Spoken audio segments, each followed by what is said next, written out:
Hello friends, माई सेल्फ Ritika Sharma and welcome back to my channel NCERT mathematics. हमने अभी तक लास्ट वीडियो में कैलकुलस के बहुत सारे क्वेश्चंस को कवर अप कर लिया है और उसमें से काफी हद तक क्वेश्चंस रिपीटेड है। मोस्ट रिपीटेड क्वेश्चंस मैंने आपको कराए हुए हैं। आज फिर इस वीडियो में हम मोस्ट रिपीटेड क्वेश्चंस लेके आए हैं जो एलटी ग्रेड और यूपी टीजीटी पीजीटी में पूरे पूरे चांसेस आने के। तो आइए फिर से रिपीटेड क्वेश्चंस को कवर अप करते हैं। पहला क्वेश्चन आपके सामने है और ये सच्ची बहुत रिपीटेड क्वेश्चन है, इसी की फॉर्म्स जिसमें हमें r अपॉन एन बनाना होता है ना, और 1 अपॉन एन को हम dx लेते हैं। इस तरह का जो क्वेश्चन है ना, ये डिफरेंट डिफरेंट फॉर्म्स में आया हुआ है। आप एक बार पेपर उठा के देखिएगा। चलिए फिलहाल आते हैं। पहला क्वेश्चन क्या कहता है हमसे, ये लिमिट दी हुई है। सबसे पहले हमने इसे y मान लिया, ठीक है। इस y को जब हमने ऐसा माना, क्यों माना, हमें पता है ये ब्रैकेट इतने सारे इंटू इंटू है और एक पावर भी है, तो हमें पता है कि इंटू प्लस में कब आता है और पावर शुरू में कब आती है, जब हम लोग लेते हैं। तो हमने लोग की वजह से इसे y माना था और अब log y limit tending to n tending to infinitive, और जब आप लोग लोगे तो ये पावर आपकी शुरू में आ जाएगी, ठीक है। अब आप लोग लेंगे तो लोग लीजिए, log 1 plus 1 upon n square plus log of 1 plus 2 square upon n square plus log of, ये जो भी ब्रैकेट है वो आ जाएगा पूरा, and so on log of 1 plus n square upon n square, ठीक है। इतना करने के बाद आपको क्या करना है, log y as it is चलता रहेगा। क्वेश्चन के लास्ट में इसको हटाएंगे बाद में। फिलहाल l limit n tending to infinitive में क्या करना है हमें, 1 अपॉन एन को तो हमें छेना ही नहीं है, लोग भी रहेगा। अब आप 1 1 1 1 1 कॉमन है तो 1 को मत छेड़ो, जैसा है वैसे ही रहने दो। 1 का स्क्वायर, एक तरह से 1 का स्क्वायर भी कह सकते हैं इसको, तो 1 का स्क्वायर, 2 का स्क्वायर, 3 का स्क्वायर एंड सो ऑन करते हुए एन तक जा रहे हो।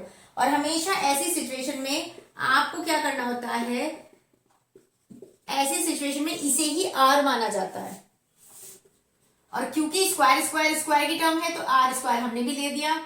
एन स्क्वायर कॉमन है तो एन स्क्वायर को एज इट इज रखोगे, ठीक है। उसके बाद क्या करना है आपको, अब हमें क्या करना होता है, हमारे पास r अपॉन एन को हम मानते हैं x और 1 अपॉन एन को मानते हैं हम dx। जब ऐसा करोगे तो limit n tending to infinitive पे तो कोई असर पड़ेगा नहीं। 1 अपॉन एन को dx मान लिया, 1 अपॉन r, ये जो r square upon n square, इसको x स्क्वायर मानेंगे, लोग कहीं नहीं जाएगा। इतना क्वेश्चन हो गया, आधा काम खत्म हमारा। अब जो ये हमने इतना कुछ माना है, कहीं तो कुछ जाएगा ना, वो सिग्मा में आता है। अच्छा एक बात और, जब भी हम r अपॉन एन मानते हैं ना तो वो सिग्मा की फॉर्म में आता है, और हमने 1 से लेके n तक की टर्म्स लिए ना, तो r की वैल्यू 1 से लेके n तक की टर्म्स में जाएगी। और जब आप उसे x की फॉर्म में इस तरह से लिखेंगे तो ये जो सिग्मा है ये इंटीग्रल की फॉर्म बन जाता है। जब आप r इक्वल 1 रखोगे यहाँ पर, तो 1 रखने पर क्या होगा, n टेंडिंग टू इन्फिनिटिव है, अब x की वैल्यू हो गई 0। और जब यहाँ पर n लास्ट वैल्यू n रखोगे तो n से n कट जाएगा, तो यहाँ पर बचेगा 1। क्लियर। अब आइए, अब इस देखो, इस तरह के इंटीग्रल वाले क्वेश्चन में डायरेक्ट इंटीग्रल नहीं होता है, तो हम कॉन्सेप्ट कौन सा लगाएंगे, इंटीग्रल बाय पार्ट्स का। उसमें क्या होता है, हमें हमेशा जब यहाँ पर कुछ भी नहीं हो हमारे पास, तो इंटू में 1 मानना होता है। अब एक और नया कॉन्सेप्ट समझिए, ILATE, ठीक है। इलेट में क्या होता है, ये I होता है, स्टैंड करता है इनवर्स की टर्म्स के लिए, L करता है लोगरिथमिक की टर्म्स के लिए, ये अर्थमेटिक की टर्म्स को डिनोट करता है, ये टिग्नोमेट्री मतलब जैसे साइन कोस टेन ये वाले, और ई वाले जो ई की पावर वाले फंक्शंस होते हैं, टर्म्स होती हैं, वो उनको डिनोट करता है। अब इसका इसमें क्या यूज है, ये देखो, सबसे पहले लोग सेकंड नंबर पे आ रहा है। अगर मैं यहां से चलती हूं, यहां से ही चलना है, आई से ही चलना है, उस तरफ जाना है, तो जब आप चलोगे तो सबसे पहले अगर यहाँ पर इनवर्स की कोई टर्म होती तो हम उसको फर्स्ट फंक्शन मानते हैं, क्योंकि इनवर्स फर्स्ट नंबर पे है। उसके बाद जैसे मान लो यहाँ पर मेरे पास कोई टर्म है x इनवर्स है और मैंने कह दिया log something 1 plus x square है, तो मैं पहले इनवर्स वाली टर्म को फर्स्ट मानूंगी और उसके बाद लोगरिथमिक की को सेकंड फंक्शन मानूंगी। या फिर ऐसा हो कि सपोज हमारे पास हो log of something x square और इनटू साइन एक्स हो, ठीक है। तो हमारे पास सबसे पहले जब हम इधर जाएंगे लोग पहले पड़ेगा ना, तो लोग वाली टर्म को फर्स्ट फंक्शन माना जाएगा और ट्रिग्नोमेट्री वाली टर्म को सेकंड, ठीक है, इस तरीके से। लेकिन अब यहाँ पर आते हैं, अपने मेन क्वेश्चन पर आते हैं। क्योंकि यहाँ पर लोग की टर्म है और यहाँ पर इनवर्स का फंक्शन नहीं है, तो इसको फर्स्ट फंक्शन माना जाएगा और इसको सेकंड वाला, ठीक है। इतना क्लियर हुआ। अब इनका करते कैसे हैं वो देखिए, डिफरेंशियल और इंटीग्रल क्या करते हैं हम इनका। Limit n tending to infinity है हमारे पास। यहां पर क्या करना है, जो सेकंड वाला फंक्शन है उसका इंटीग्रल होता है, यानी कि सेकंड वाले फंक्शन का तो इंटीग्रल होगा। वन का इंटीग्रल क्या होता है, एक्स होता है। और जो फर्स्ट वाला है उसको ऐसे ही कॉपी करना है, उसमें कोई चेंज नहीं होगा फिलहाल के लिए। और क्योंकि आपने इसका इंटीग्रल किया हुआ है तो ये एक साथ एक लिमिट में आ जाएगा, ठीक है। माइनस हमेशा आएगा। आगे चलते हैं, सेम ये वाला यहां कॉपी कर दो, 0 to 1, लिमिट में कोई चेंज नहीं होगा। अब आपने क्या करना है, जो सेकंड वाला है यहां पर उसका इंटीग्रल क्या था, तो यहां पर भी उसका इंटीग्रल ही होगा। लेकिन हमने यहां पर क्या किया था, इसको सेम कॉपी डाउन किया था, लेकिन इस बार इसको सेम बार बार रेस्ट थोड़ी ना कराएंगे इसको काम तो कुछ करना पड़ेगा ना बेचारे का। तो इसका अब आके यहाँ पर डिफरेंशियल होगा। क्या होगा, डिफरेंशियल। तो ये हो जाएगा आपका डिफरेंशियल। कैसे करते हैं, log 1 प्लस एक्स स्क्वायर का डिफरेंशियल क्या होगा, log x का क्या होता है 1/x होता है ना। तो log जो भी टर्म यहाँ होती है वो जस्ट अपॉन में आती है, तो यहाँ जो भी टर्म है वो अपॉन में आ जाएगी। और हमने अभी तक चाहे ट्रिग्नोमेट्रिक के क्वेश्चंस कवर अप किए हो चाहे कैलकुलस के किए हो, हमने ये इस तरह के डिफरेंशियल वाली टर्म्स कर रखी हैं। क्या करते हैं, जब यहाँ पर x की जगह कुछ और होता है तो उसका भी डिफरेंशियल होता है, उसको भी छोड़ा नहीं जाता है। तो क्योंकि यहाँ पर x का 1/x आ चुका है, अब 1 जब इतनी टर्म का करोगे यानी 1 प्लस एक्स स्क्वायर का d/dx करोगे तो कांस्टेंट का तो 0 हो गया, वो तो खत्म। एक्स स्क्वायर का होता है 2x dx। क्या समझाया आप देखो, कंफ्यूज नहीं होना इन बातों में।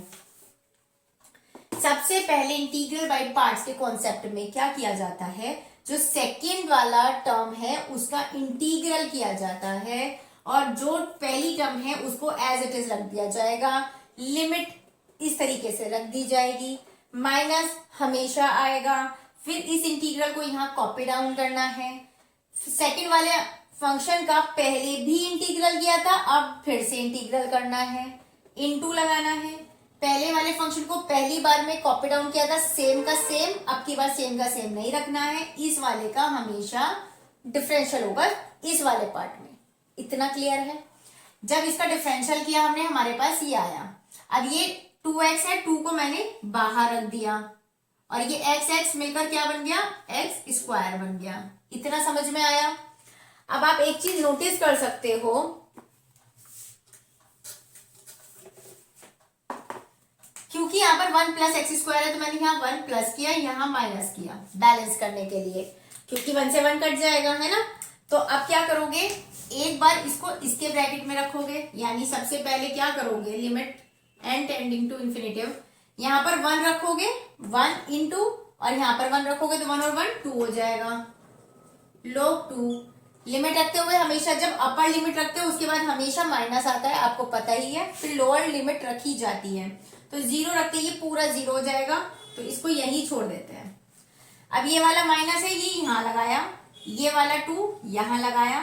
अब क्या करना है, देखिए 1 प्लस एक्स स्क्वायर को जब हम इस वाले ब्रैकेट के इसके नीचे रखते हैं तो 1 प्लस एक्स स्क्वायर ही तो आएगा, और ये वाला माइनस ये रहा 1 अपॉन, फिर से ये इसके ब्रैकेट में आ गया, अपॉन में आ गया, इससे ये कैंसिल आउट हुआ, 1 minus 1 upon 1 plus x square बचा।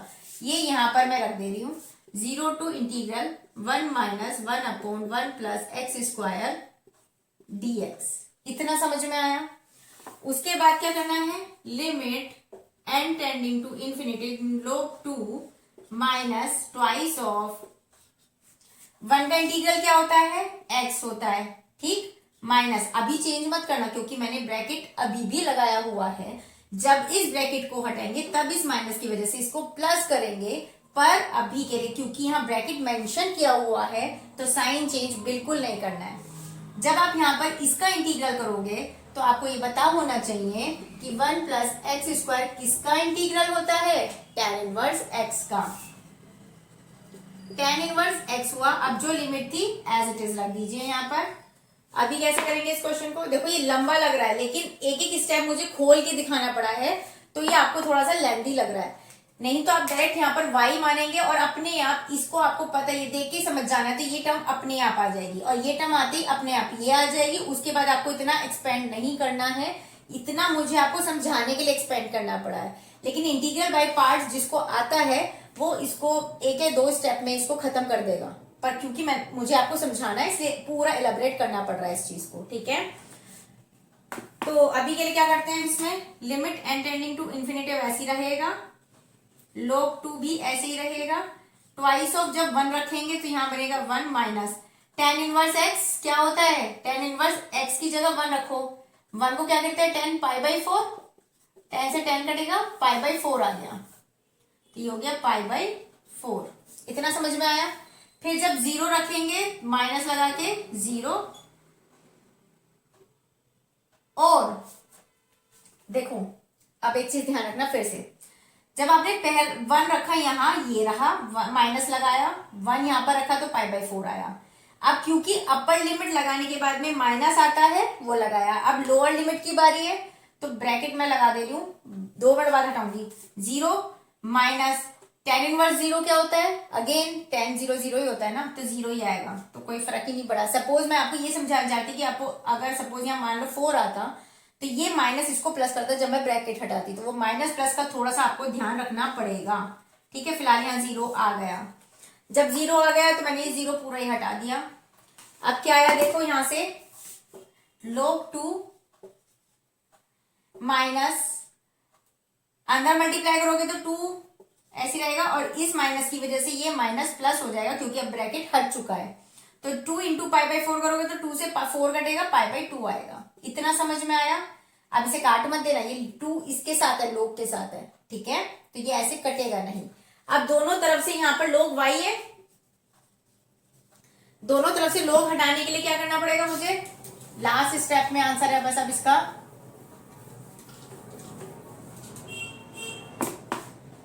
log y। अब मैंने क्या करा, दोनों तरफ e to the power raise कर दी। जब e की पावर log y करेंगे, अगले स्टेप में क्या होगा, e और log कभी भी साथ में नहीं आते हैं तो ये दोनों आपस में कैंसिल हो जाते हैं, तो अकेला y बचेगा, ठीक है। अगेन मुझे समझाने के लिए स्टेप लिखना पड़ा, अदरवाइज आप डायरेक्ट यहाँ पर पहुंचेंगे। देखो इसको थोड़ा सा और सॉल्व कर लेते हैं। log 2 माइनस, जब आप इसे यहाँ पर एलसीएम सपोज करो कुछ नहीं है, अब एलसीएम लेना है तो ये हो जाएगा 2 2 4, पाई माइनस 4 हो जाएगा, पाई माइनस 4 अपॉन 2। अब जब आप यहाँ पर e to the power something करेंगे, यहाँ पर जैसे e की पावर log y किया है, अब यहाँ पर जब करोगे तो e की पावर log 2, e की पावर log 2 इंटू e की पावर पाई माइनस 4 अपॉन 2 करेंगे। एंड अगेन जैसे e और log साथ में नहीं रहते तो यहाँ पे सिर्फ 2 बचेगा और e की पावर पाई माइनस 4 अपॉन 2 बचेगा। देखो कहां पर आ रहा है आंसर, थर्ड ऑप्शन है, आई थिंक यही आपका ऑप्शन है, ठीक है। यहां पर आपको लिमिट देखो ये दिया हुआ है, ज्यादा टिपिकल। अब इसको n अपॉन r वाला नहीं काम करना है, क्यों नहीं करना है, क्योंकि 2-3 तरह के फॉर्मूले होते हैं ना, 1 plus 2 plus 3 plus and so on an.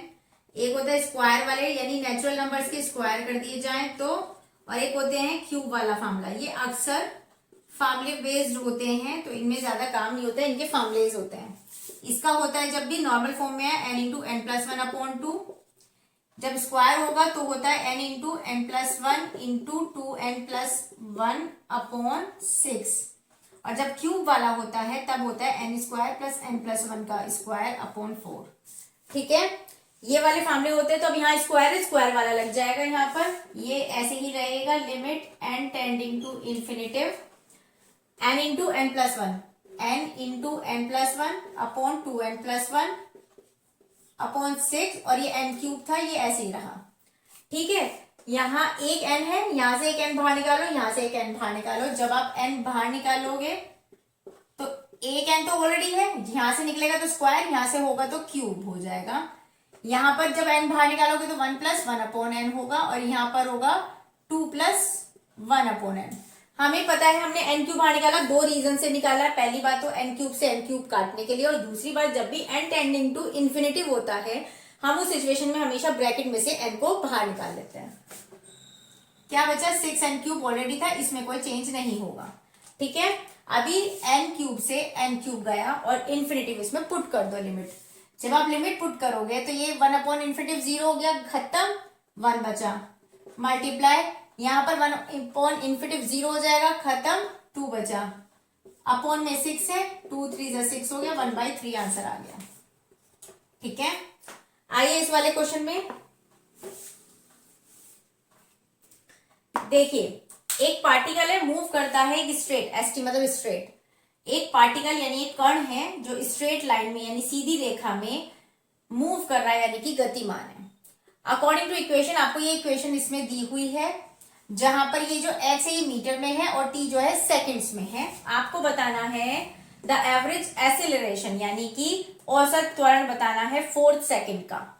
ठीक है, हमको सबसे पहले इस वाले क्वेश्चन में ऐसा करना होता है, इसमें क्योंकि हमें कोई चीज स्पेशल दिया नहीं गया है, सिर्फ एक इक्वेशन हमारे पास है, हम इसमें सबसे पहले डिफरेंशियल कर देंगे, dx/dt करो। t³ का क्या होगा? 3t² और 3 4 12 और t² है ही, प्लस इसमें जब आप एक सिंगल t है ना तो 2 बचेगा। ठीक है, एक बार और कर देते हैं, d2x/dt²। जब आप इसे करोगे तो 2 पावर शुरू में आ जाएगी, 12 2 24 और यहाँ सिंगल t बचेगा। यहाँ पर x t गायब है तो अब इसको 0 हो जाएगा डिफरेंशियल। क्योंकि इससे ज्यादा जब मैं आगे अगर थर्ड बार और करती हूँ डिफरेंशियल तो मेरे पास t ही गायब हो जाएगा, और t गायब होने का मतलब है कि फिर जो मुझे एक्सेलरेशन निकालना है 4th सेकंड का, और t सेकंड्स और x मीटर में चाहिए, मेरे पास तो कुछ भी नहीं बचेगा, मैं वैल्यू किस में पुट करूंगी। सो इससे ज्यादा आप इसका डिफरेंशियल नहीं करोगे। यहाँ पर करते हैं इस क्वेश्चन को। यहाँ पर जो 24t आया है हमारे पास, हमने क्या करा, 24 इंटू एक्सेलरेशन, अगर वो आपसे 4th सेकंड का मांगता है तो इंटू 4 कर दो, 3rd सेकंड का मांगता है तो 3rd कर दो, 5th 6th 7 जो मांगता है वो यहाँ पर वैल्यू पुट कर दो। ये हो जाएगा आपका 4 4 16, 4 2 8 और 1 9 मीटर पर second square.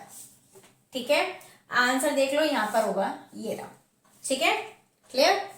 Number of points बताने हैं eight which the function this one is not continuous, यानी कि आपको ये बताना है कि ये जो पूरा फंक्शन है, फलन है, इन बिंदुओं पर सतत नहीं है, निरंतर नहीं है या कॉन्टिन्यूअस नहीं है, बात बराबर है।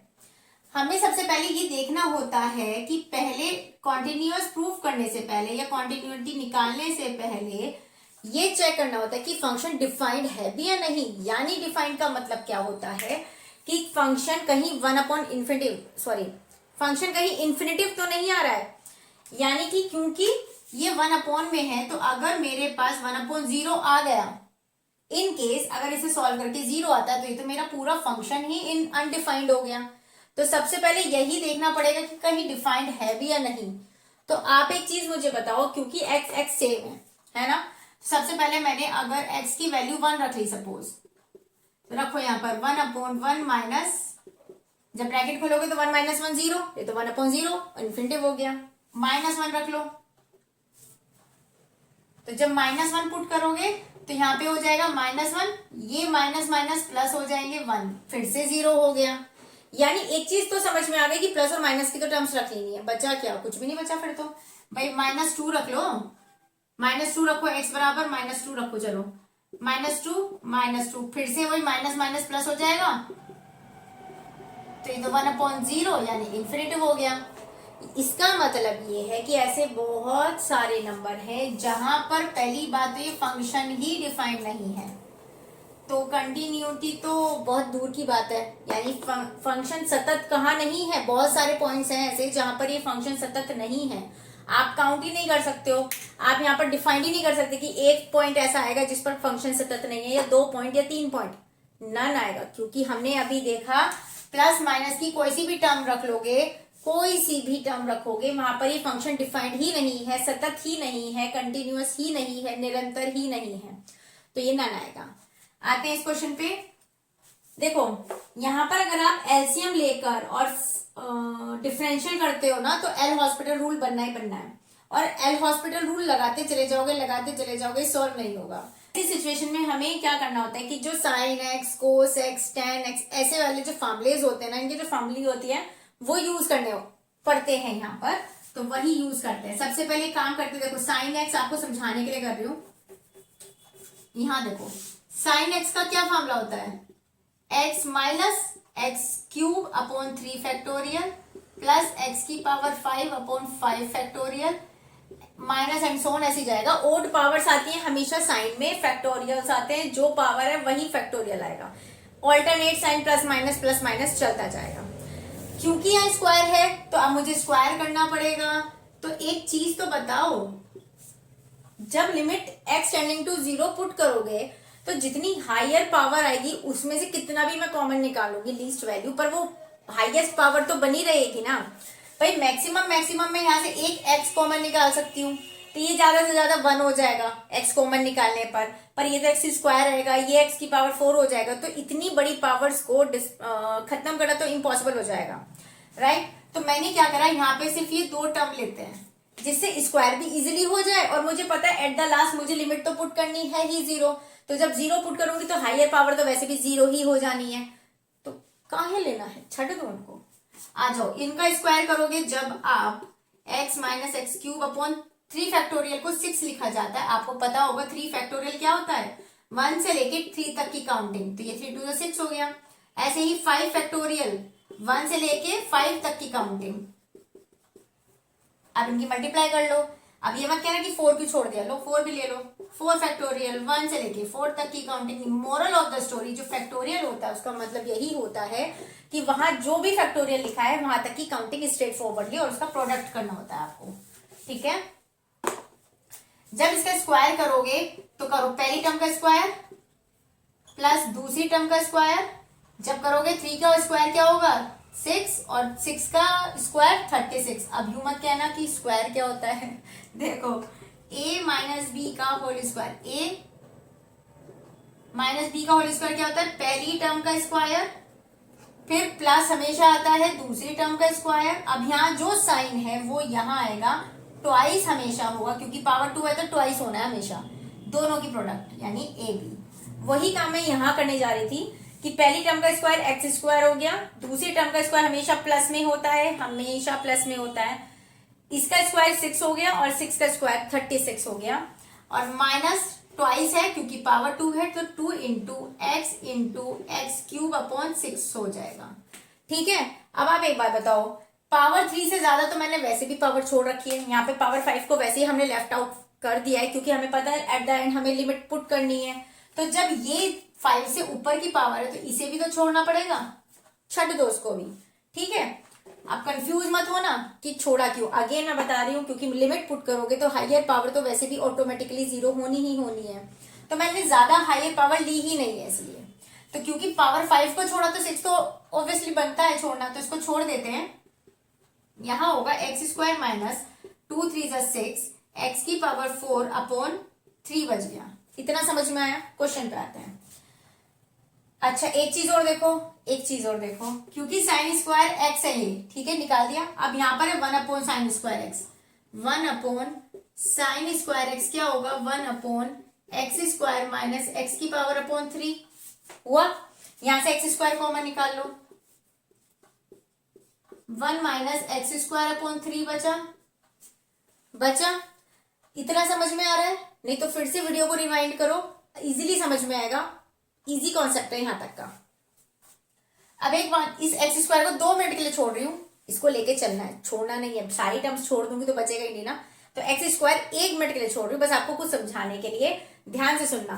1 माइनस एक्स स्क्वायर अपॉन 3 है, ठीक है। देखो क्या होना है, 1 माइनस समथिंग है, यानी 1 माइनस एक्स का फॉर्मूला क्या होता है, देखो 1 अपॉन 1 माइनस एक्स का एक फॉर्मूला होता है। फॉर्मूला इजी है तो आपके दिमाग में इजीली फीड होगा, 1 plus x square plus x cube plus and so on. ठीक है, क्या होता है, अगर 1/1 minus x, 1 minus you, 1 minus T, कुछ भी हो पर 1 माइनस समथिंग हो तो सारी पावर्स प्लस में जाएंगी, प्लस 1 से लेके स्टार्ट होगा। आप याद करने के लिए याद रख सकते हो हिंट के लिए कि यहां से 1 है तो 1 से स्टार्ट होना है।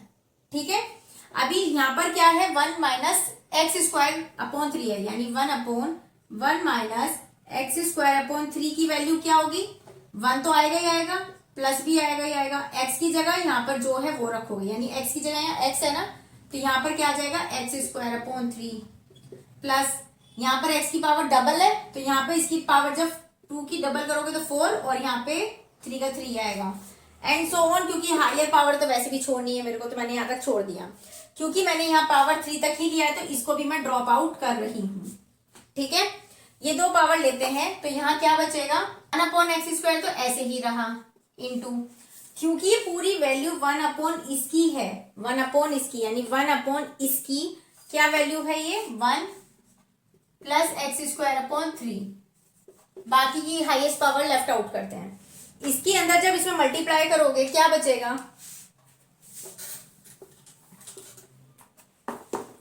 जब 1/x² की इसमें मल्टीप्लाई करोगे 1/x² बचा, प्लस 1/x² की जब इसमें मल्टीप्लाई करोगे x² से x² कट जाएगा तो 1/3 बचा। इतनी समझ में आई बात। हाईएस्ट पावर को छोड़ देते हैं।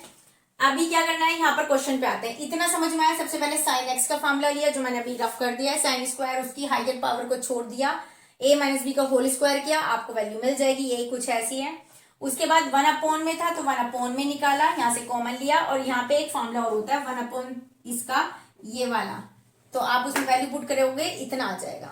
अभी क्या करना है, मेन क्वेश्चन पे आते हैं। ये तो सिर्फ इतने की वैल्यू थी, 1/ साइन स्क्वायर एक्स की वैल्यू आई। अब इस क्वेश्चन पे आते हैं, limit x tending to 0 1/x² minus value put करो 1/x², ये माइनस है तो ये प्लस माइनस में बदल जाएगा 1/3 एंड सो ऑन। ठीक, 1 इससे ये कर दिया तो क्या बचा हमारे पास 1/3। x रखने लायक कुछ है ही नहीं वैल्यू। अगेन अगर आपने हायर पावर्स ली होती तो अब हायर पावर्स आती है यहाँ पर, वो ऑटोमेटिकली यहाँ 0 हो जाती, इसलिए मैंने पहले उन्हें ड्रॉप आउट कर दिया था। तो फॉर्मूला ये है, मतलब आंसर ये। ओके, आज की वीडियो में हम इतना ही रहने देते हैं। आज के जितने भी क्वेश्चंस हमने किए हैं वो आपको लेंथी भले ही लगे, क्योंकि स्टेप बाय स्टेप मुझे क्लियर कराना पड़ा है, आपको समझाने में टाइम लगा है, लेकिन जिसको कॉन्सेप्ट पता है उसको ये सॉल्व करने में टाइम नहीं लगेगा। तो अच्छे से प्रैक्टिस करिए। मोस्ट रिपीटेड क्वेश्चंस में से आते हैं ये सारे जो आज हमने किए हैं। मिलते हैं नेक्स्ट वीडियो में, तब तक के लिए वीडियो लाइक शेयर सब्सक्राइब मत भूलना करना। तब तक के लिए बाय।